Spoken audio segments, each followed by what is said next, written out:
இதை ஏன் நான் காஞ்சிபுரம் மாவட்டத்தில் இருந்து நான் சொல்றேன்னா, தெரிஞ்சோ தெரியாமலோ இந்த மாவட்டத்துக்கும் நமக்கும் ஆட்டோமேட்டிக்காவே ஒரு கனெக்ஷன் ஒன்று ஏற்படுதுங்க.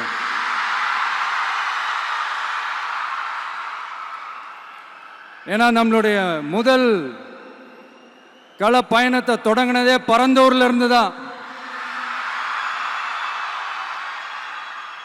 பரந்தூருக்கு போய் அந்த மண்ணில் நின்று அந்த மக்களுக்காக கேள்வி கேட்டதும் இதே அண்ணா அவர்கள் பிறந்த காஞ்சிபுரம் மாவட்டம் தான்.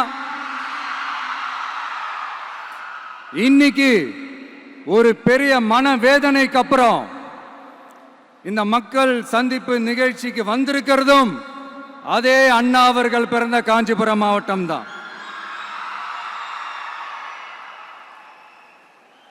அதனால நமக்கு எல்லாமும் கொடுத்த நம்ம மக்களுக்காக எல்லா நல்லதையும் செய்யணும், அதுவும் சட்டப்பூர்வமாக செய்யணும், அங்கீகாரத்தோட செய்யணும், அதிகாரப்பூர்வமாக செய்யணும், ஒட்டுமொத்த தமிழ்நாட்டு மக்களுக்கும் செய்யணும், ஒரே மாதிரி செய்யணும், ஒரே எண்ணத்தோட செய்யணும்.